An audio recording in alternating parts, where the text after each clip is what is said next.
వాడు రాబోయే దినాల్లో కూడా మరణాన్ని తప్పించేటట్టు గొప్ప దేవుడు అయి ఉన్నాడు. దేవునికి స్తోత్రం. హల్లెలూయా. యేసుక్రీస్తు లేకుండా జీవమే లేదు ప్రియులారా. యేసుక్రీస్తు లేకుండా రక్షణ లేదు.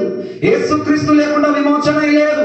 ఎంత గొప్ప క్లిష్ట పరిస్థితుల నుంచి తప్పించడానికి సామర్థ్యవంతుడైనటువంటి వాడు ఎవరు అంటే మన ప్రభు అయిన యేసుక్రీస్తు వారు మాత్రమే. కాబట్టి ఆయన అతి గొప్ప మరణం నుంచి మనందరినీ కాపాడి ఉన్నాడు. ఈ రోజు ఈ కుటుంబాన్ని కాపాడిన దేవుడు మిమ్మల్ని కూడా కాపాడతాడా లేదా?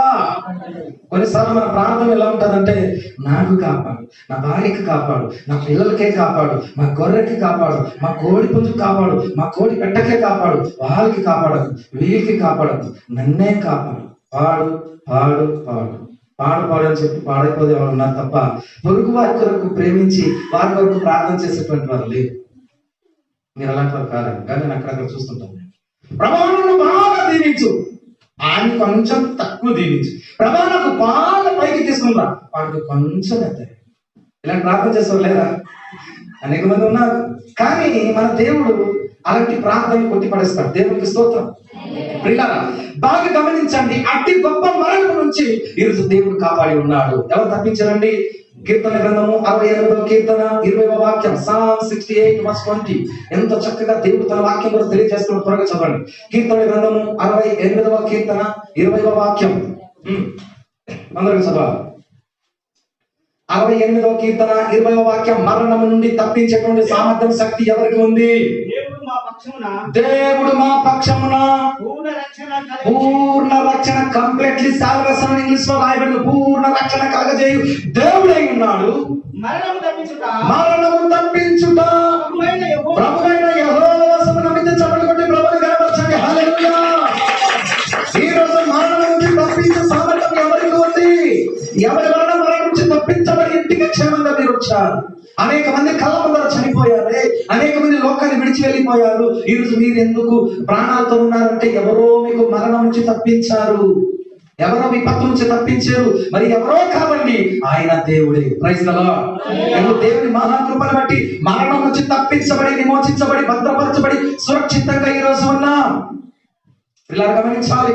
మరణం తప్పించడం ప్రభువైన యెహోవా వశం. ఎందుకంటే మనం ఎంతకాలం బ్రతకాలో, ఎంతకాలం భూలోకంలో ఉండాలి, ఎప్పుడు మనం కనుమయాలి, ఎప్పుడు కను తెరవాలనేటువంటిది దేవుని చేతుల్లోనే ఉంది. అందుకని అనేక చోట్ల వెళ్ళినప్పుడు చెప్తూ ఉంటాను, ఒక వ్యక్తి యొక్క జీవ పరిణామం లేక జీవన విధానం, జీవన కాలము తల్లి గర్భంలో పిండం అనే రూపింపబడినప్పుడే దేవుడు బర్త్డే, డెత్ డే రెండు కూడా కన్ఫర్మ్ చేస్తాడు. దేవునికి స్తోత్రం. ఏంటండి బ్రదర్, వింటున్నారా? తల్లి గర్భంలో పిండముగా రూపింపబడినాడు మొదలుకొని దేవుడు బర్త్డే, డెత్ డే రెండు కూడా కన్ఫర్మ్ చేస్తాడు. అందుకే నొప్పులు చెప్తాను, ఇప్పుడే డెలివరీ అయిపోతుంది, అక్కడికి తెలిసి బాగా ఇప్పుడే అయిపోయేటట్టుగా ఉందంటే హాస్పిటల్కి వెళ్తే వారం రోజుల దాకా డెలివరీ కాదు. ఇప్పుడే అయిపోతుందని మన గ్రామంలో పల్లెటూరులో కూడా కొద్దిమంది మంత్రసానులు లాంటి వాళ్ళు ఉంటారు కదండి, డెలివరీ చేసేటువంటి వాళ్ళు. వారికి నా వ్యవసాయం చేసి అంటారు, ఏ వ్యవసాయం కెలకి వయసు బెస్సి దిన చేసి కాయగా బెస్సి దిన వెళ్ళని সেটা আমরা নাই গোটে পিলা কেবে জন্ম হইবার আছে, পিলা লোকরি বড় লোকরি খেপে মরবার আছে, সেটা সবুনি মার গর্ভ ভিতরে মাপুর কাট করলানি, সব তৈয়ার করলানি। হালেলুয়া। গোটে ব্যক্তি কেবে মরলাইছি, কেতে বলছে কেতে কেতে কেতে সময় পান দেখতে কাট বলি আগে মরলালে আছে নাই, এ মরি যাও, তুই এন্টার হয়ে যা, তুই একটু যা বলি লোকজন কইতে দেবা কেতে, তুই কেতে কইলেন তাকে মরণ খাই কেন আছে?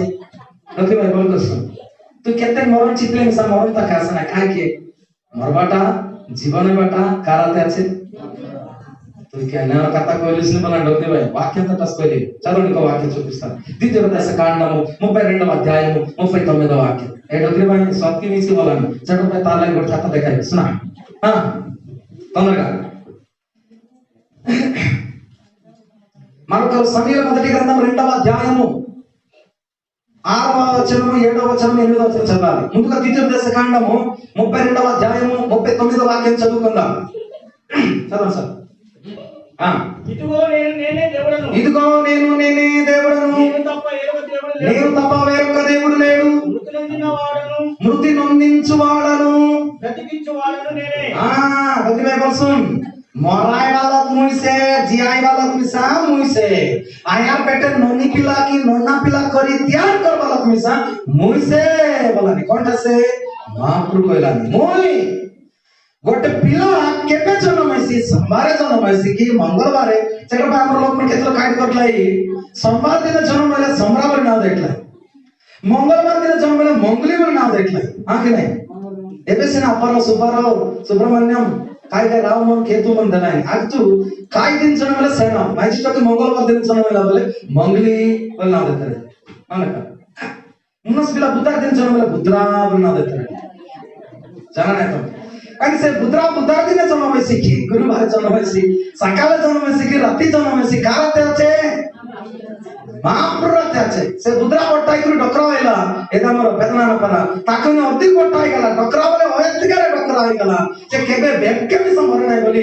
केतेटा तांकर कोटा बुआर से मोर टोटली में सच्ची केते डकरी मोरे भी सना केते का सब खबर आगले तोई बार मुतले तोई बार आ लुका पटा तोई देते रे कोरोना ले आसे नाही बोली के तार बुआर से मोर बेसी लगते रे गानी से डकरा बेगी न मरे से डकरी बेगी न मरे তুই কইলে ন মরে সে কইলে মরছি হালেলুয়া প্রেজ দ্য লর্ড সেটা ভাই వాక్యం তে লেখা আছে মাহপ্রভু কইলানি গোটে মানসি পঞ্চবাটা মরবাটা সবু মাহপ্রভু রাতে আছে হালেলুয়া সেটা ভাই কেতর কেতে অলপ টুকু সে আছে টুকু ছিটি যাইছে এরকম কাইটা আছে টুকু এনে কইলে না আমার কথা কইলা কাইটা আছে টুকু কাইটা আছে আমার জীবন চিল্লা বড় জীবন গালা আছে সান জীবন আছে দুইটা জীবন রয়েছে কি আইগার నేను ఒడియాలో మాట్లాడుతున్నా మీకు అర్థమవుతుంది काय কাছে আমা কোনটা কাছে নলে বড় জীবন উঠি গেল সানটা জীবন বলে দুইটা জীবন রইলা কি কেদার মকে আজ পেতে জানা নাই ఏదో పెదనా మనసు సంపర్సాలు పోయి hallelujah praise the lord hallelujah Bible మన జాగ్రత్తగా మీరు వింటే ఇక్కడ మృతి నొందించు వాడను జీవింపచేయవాడను నేనే కిందకి చదవండి సార్ నా చేతిలో నుండి గాయపరచువాడను స్వస్థపరచువాడను నేనే నా చేతిలో నుండి స్తోత్రం గట్టిగా చప్పట్లు కొట్టి మా ప్రియమైన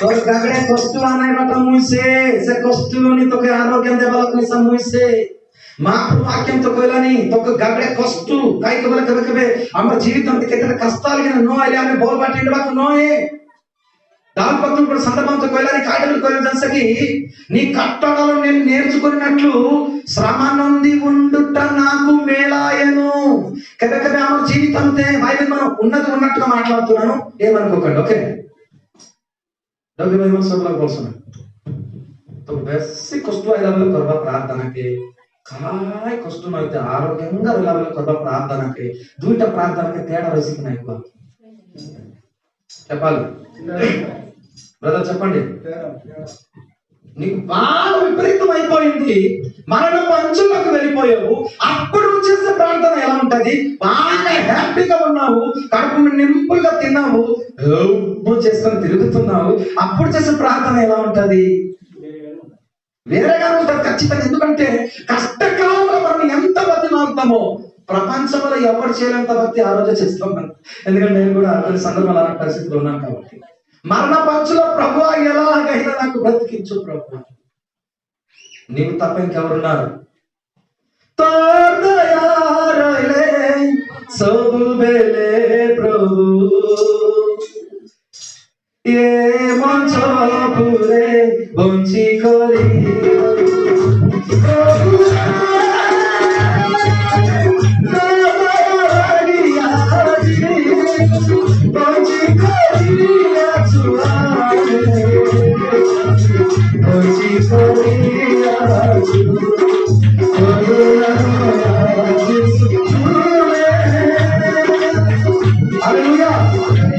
ఆమె బొంచి కొనచ్చు కారు దయ ఎదుర్కో లేదు సార్ డాక్టర్ మంచి ట్రీట్మెంట్ చేశారండి డాక్టర్ అండి మందు అంటే మందు అండి ఇంజెక్షన్ అంటే ఇంజెక్షన్ అండి ఒక్క ఇంజెక్షన్ వేసాడు దెబ్బకు జ్వరం అంతా తగ్గిపోయింది ముక్కులో ఏదో పోసాడు లోపల కరోనా అంతా బయటికి వెళ్ళిపోయిందండి ఏమనుకుంటాం డాక్టర్ అంటే అది అనుకుంటారు కొంతమంది కానీ ఈ రోజున నీకు ఎవరు కాపాడి ఉన్నారు? వాక్యం చెప్తుంది, గాయపరచువాడను నేనే, స్వస్థపరచువాడను నేనే, మరణింప చేసేటువంటి శక్తి నాలో ఉంది, జీవింప చేసేటువంటి శక్తి కూడా నాలోనే ఉంది. మరొక కొన్ని మాటలు చెప్పిన ముగిస్తాను, త్వరగా తెరండి సార్. మరొక వాక్యం చదువుకుందాం. యోబు గ్రంథం 5వ అధ్యాయం 18, 19 వాక్యాలు చదవగలిగితే అక్కడ కూడా ఒక మాట రాయబడింది ప్రియులారా. ఎవరు స్వస్థపరచగలరు, ఎవరు బాగు చేయగలరు? మనం అనుకుంటాం మన ట్రీట్మెంట్, మనం అనుకుంటాం మన ఐసోలేషన్, మనం అనుకుంటాం మనం వాడిన మెడిసిన్, ఇంజెక్షన్, టాబ్లెట్, మందు, లేకపోతే అనుకుంటాం ఏదో మంచి ఔషధం అనుకుంటాం, కానీ కాదు అని చెప్తున్నాడు దేవుడు. చదవండి 5వ అధ్యాయము 18వ వాక్యం. ఆయన గాయపరిచి గాయమును కట్టును, ఆయన గాయము చేయును, ఆయన గాయము చేయును, ఆయన చేతులే స్వస్థపరచును. స్తోత్రం చెప్పండి, హల్లెలూయా. క్లిష్ట పరిస్థితి ఎదురైన ప్రియులారా, ప్రభు కలగ చేసుకుని ఆయన మాత్రం స్వస్థపరచు దేవుడై ఉన్నాడు. ఈ రోజున అనేక మంది మందులు వాడి, అనేక మంది ట్రీట్మెంట్ చేసుకుని కూడా చనిపోయారు. ఎందుకంటే వారి మందుల మీద ఎక్కువగా ఆధారపడ్డారు, వారు డాక్టర్ మీద ఎక్కువ ఆధారపడ్డారు, హాస్పిటల్ మీద ఎక్కువ ఆధారపడ్డారు. కాబట్టి వారు ఈ రోజు బ్రతికి లేరు.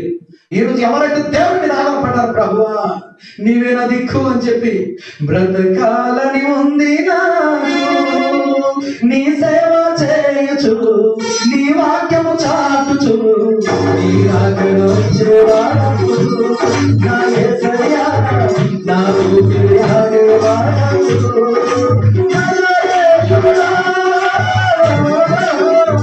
నిన్నే చూడాలని, నీతో రావాలని, నీతో రావాలని, నీతో సాగాలని, బ్రతకాలని ఉంది నాకు, నీ సేవ చేయుచు, నీ వాక్యము చాటుచు, నీ రాకడ వచ్చేవాడు నా యేసయ్యా, నా ఊపిరి ఆగేవాడు.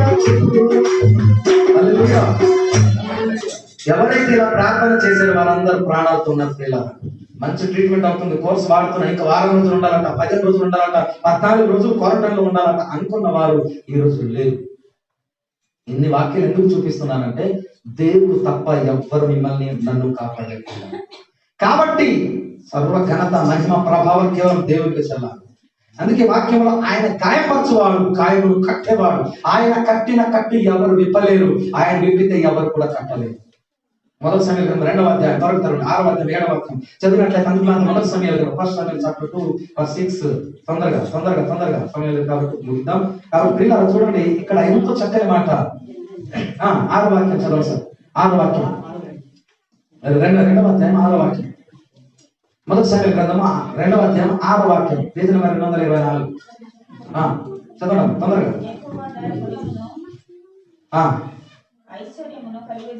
అమ్మా 6వ వాక్యం చదవండి. 6. జనులను సజీవులుగాను మృతులుగాను చేయవాడు యెహోవాయే. దేవునికి స్తోత్రం చెప్పండి, హల్లెలూయా. జనులంటే మనమందరం జనులమే కదా. ఇలా వినండి ఒక మాట, చాలా లోతైన మాట చెప్తున్నాను వినండి. మీ ఊర్లో కోళ్ళు ఉన్నాయా? ఊరు కొనసారి లేదంటారు. మా ఇంట్లో 10 కోళ్ళు ఉన్నాయి, 2 పెట్టలండి, 4 పుంజులు అని అంటారు. మీరు మేకలు ఉన్నాయి, మేకలు కూడా ఉన్నాయి సార్ అంటారు. గొర్రెలు ఉన్నాయి సార్ అంటారు. ఆవులు ఉన్నాయి అంటారు. మరి ఎప్పుడైనా మీ ఊర్లో ఒక ఆవుకు కానీ గేదె కానీ కరోనా జబ్బు వచ్చిందా? మలేరియా వచ్చిందా? టైఫాయిడ్ వచ్చిందా? ఏ కోడికైనా జబ్బు వచ్చి చచ్చిపోయిందంటే అప్పుడప్పుడు వస్తే ఆ జబ్బు వేరు. కరోనా వచ్చిందా? లేదే. ఈ మనుషులకు ఎందుకు వస్తున్నాయి? అది వేరే సబ్జెక్టు, కానీ గుర్తు చేస్తున్నాను. ఇప్పుడు నా టైం ఉంటే చెప్పండి. ప్రియులారా గమనించాలి, ఈ రోజు ఏ జంతువుకు లేదు, ఏ పక్షికి లేదు, భూ జంతువులకు వేటికి లేదు, మానవులకి ఎందుకు వచ్చిందో ఒక బలమైన కారణం ఉందండి.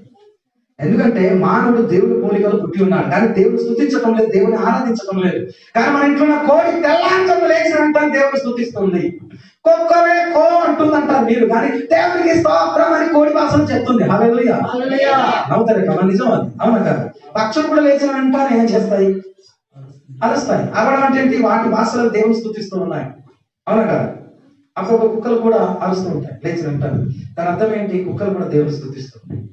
మరి దేవుడు స్తుతించటం లేదు, దేవుని ఆరాధించడం. మానవుడు మాత్రం స్వార్థప్రయుడు. ఎంత ఆరోగ్యం కలిగితే అంత స్వార్థంగా తిరుగుతున్నాడు తప్ప, నాకు ఈ జీవానికి మూలం, ఆరోగ్యానికి మూలం, ఇంత క్షేమంగా ఇంత రక్షణతో ఉన్నానంటే అందుకు కారణం దేవుడే.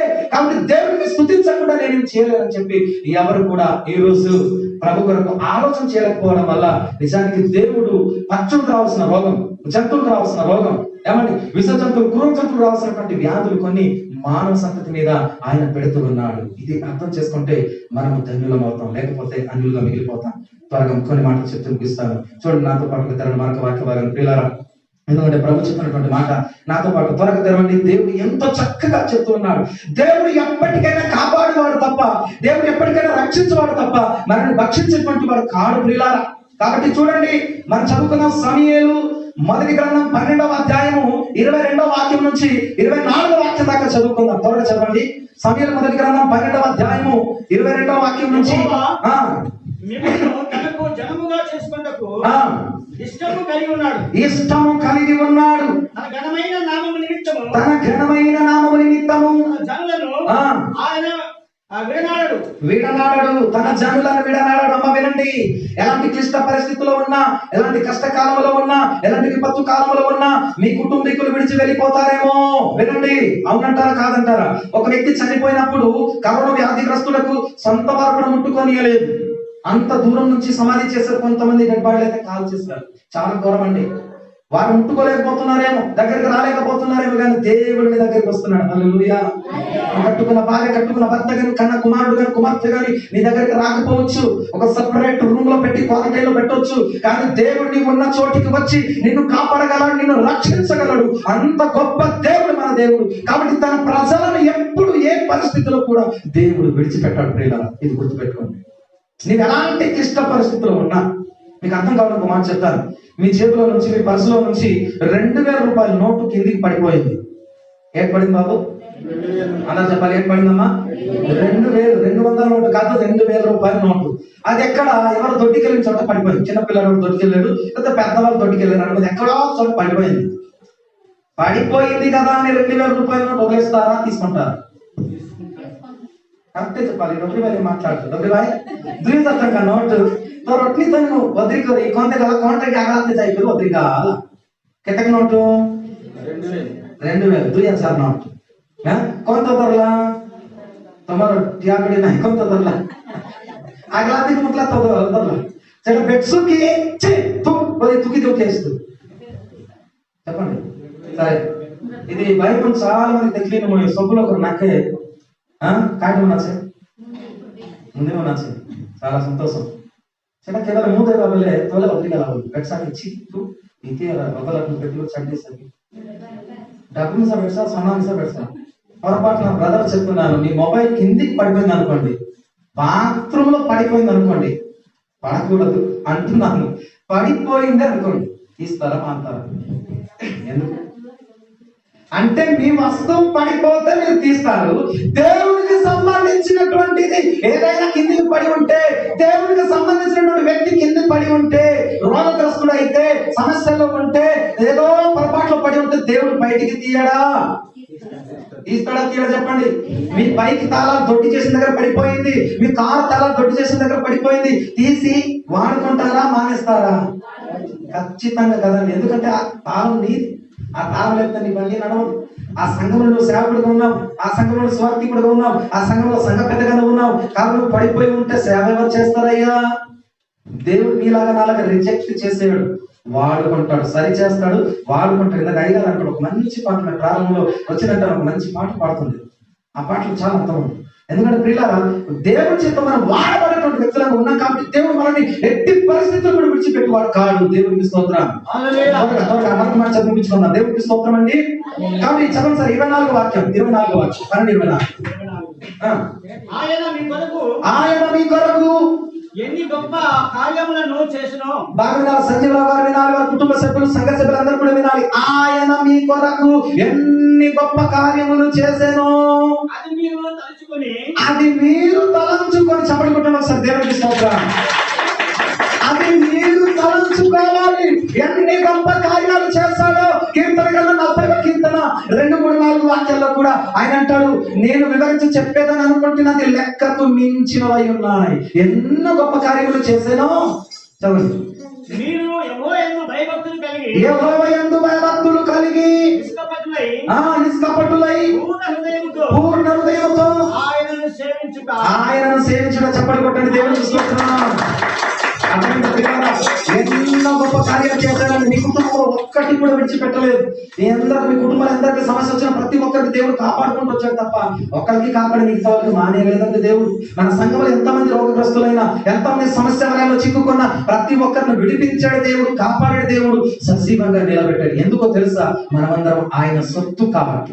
ఏమైనా మనమందరము ఆయన సొత్తు. చివరికి ఒక మాట, యూదా పత్రిక 24వ వాక్యం చదువుకుందాం, తొందరగా చదవండి. చివరి మాట యూదా పత్రిక 1:24 చదవండి. ఎందుకంటే మనం అలాంటి క్లిష్ట పరిస్థితుల్లో ఉన్నా కూడా దేవుడు విడిచిపెట్టువాడు కాడు ప్రియులారా. మనం ఎంత కష్టంలో ఉన్నగా కూడా ఆయన చూస్తూ విడిచిపెట్టువాడు కాడు. ప్రభా నీవే నాకు ఆధారం అని చెప్పి, యేసయ్యా నా ధైర్యము నీవయ్యా, యేసయ్యా నా బలము నీవయ్యా, యేసయ్యా ధైర్యము నీవయ్యా, ఆధారం నీవయ్యా, యేసయ్యా ఆశ్రయం నీవయ్యా, నీవే నా దైవము, నీవే నా మార్గము, నిన్ను విరచితమైన ఉండలేను, నిన్ను విరచితమైన బ్రతకలేను, నీవు ఉన్నావని నాకు ధైర్యం వేస్తున్నా, మేలు చేస్తావని నాకు ఆశగా ఉంటున్నా, నీవు ఉన్నావని నాకు ధైర్యం వేస్తున్నా, మేలు చేస్తావని నాకు ఆశగా ఉంటున్నా, యేసయ్యా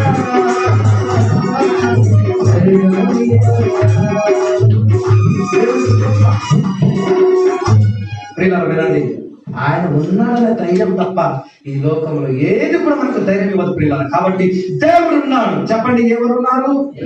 తల్లి లేకపోయినా, తండ్రి లేకపోయినా, బంధుమిత్రులు రాకపోయినా, ఎవరు వచ్చినా రాకపోయినా, ఆ క్వారంటైన్ రూమ్ లో నీతో, నీ పక్కన ఉండి, నీ చుట్టూ ఉండి, నీ లోపల ఉండి నేను కాపాడగలిగింది ఎవరో తెలుసా? నువ్వు నమ్మిన దేవుడు. కాబట్టి అంటున్నాడు, ఆ దేవుడు ఏం చేస్తాడట? చదవండి సార్ వాక్యంలో చివరిగా ఇక్కడ అంటూ ఉన్నాడు, ఆగండి బ్రదర్, తొట్టిల్లకుండా మిమ్మల్ని కాపాడుటకు. అంటే తొట్టుపాటు నీకు వచ్చినా కూడా దాని నుంచి బయటికి తీసుకొని రాగలిగే సామర్థ్యము దేవుడి చేతుల్లో ఉంది ప్రియులారా. ఈ రోజున అందరూ తొట్టుపాటు పడిపోయారు, పట్టాలు లేవలేదు, కానీ పైగా తిరిగి లేవగలిగే ఎవరి వల్ల? దేవుని వలన. దేవునికి స్తోత్రం, హల్లెలూయా. కాబట్టి తొట్టుపాటు లేకుండా కాపాడుటకును తన మహిమ ఎదుట ఆనందముతో మిమ్మల్ని నిర్దోషులుగా నిలవబెట్టుటకును శక్తి గల మన ప్రభు దేవునికి స్తోత్రం చెప్పండి, హల్లెలూయా. నీకు నిలబెట్టడానికి శక్తి, పడగొట్టడానికి కాదు, నిలబెట్టగలిగే శక్తి మన దేవునికి ఉంది. కాబట్టి ఆ దేవుని దయ వల్ల, ఆ దేవుని కృప వల్ల ఈరోజు కుటుంబం అంతా క్షేమంగా ఉన్నారు, సంఘం అంతా క్షేమంగా ఉన్నారు, సంఘం ఈరోజు సజీవంగా ప్రాణాలతో ఉన్నారు. కారణం ఏంటంటే దేవుని కృప. హల్లెలూయా. ఎవరి కృప అండి? దేవుని కృప. దేవుని కృప ఉండబట్టే ఈ రోజు మనం ప్రాణాలతో ఉన్నాం ప్రియులారా. శక్తి గల దేవుడు కాబట్టి ఆయన కాపాడి ఉన్నాడు. ఆ కాపాడబడినటువంటి దేవునికి స్తుతిస్తూ మనం ముందుకు వెళ్ళేటువంటి పరమైన ఉండాలి. కీర్తనలు 37వ కీర్తన 24వ వాక్యం చదవగలిగితే అక్కడ ఒక మాట అన్నాడు, యెహోవా అతని చెయ్యి పట్టుకొని ఉన్నాడు కాబట్టి అతను పడినను, కింద పడినను తిరిగి లేవలేకుండా ఉన్నాడు. ఎందుకంటే దేవుడు వాడిని లేపుతాడు. రోగముల నుంచి, పాపముల నుంచి, శాపముల నుంచి, కష్టముల నుంచి, మరణముల నుంచి తిరిగి లేపగలడు మన దేవుడు. దేవునికి స్తోత్రం. కాబట్టి మనం చేపట్టుకోవడం కాదు, మన దేవుడు పట్టుకోవాలి. అలా పట్టుకోవాలంటే మనమందరూ భక్తి భావంతో ఉండాలి, ఆయన చిత్తాన్ని తెలుసుకోవాలి. మరణం తప్పించడం ప్రభువైన యెహోవా వశంలో ఉంది. చివరిగా మరొక మాట గుర్తు చేస్తున్నాను. కీర్తన 15వ వాక్యంలో చదవగలిగితే అక్కడ ఒక మాట అన్నాడు, ఎవరు తెలుసా అండి? నా కాల గద్దెలు నీ వశంలో మాత్రం ఉంది. హల్లెలూయా. కాబట్టి ఆయన వశంలో ఉంది కాబట్టి మనం ఎప్పుడు చనిపోవాలా, ఎంతకాలం బ్రతకాలా, ఏం చేయాలన్నా దేవుడు తన నిర్ణయం చేత ఉంచి ఉన్నాడు. అలాగే మన జీవితం, ఈ కుటుంబం మాత్రం కాదు, మనమందరం కూడా ఆయన మన కొరకు ఎన్ని గొప్ప కార్యాలు చేశాడో ఆ కార్యం అంతా జీవిత కాలం అంతా మనకు తలంచుకుంటూ ముందుకు సాగుదాం. అట్టి కృప ఈ కుటుంబానికి, సంఘానికి, మరి దైవజనునికి అందరికీ దేవుడు అనుగ్రహించును గాక. దేవుడు మాటలు దీవించును గాక. God bless you. అందరికీ వందనాలు. Praise the lord. పాస్టర్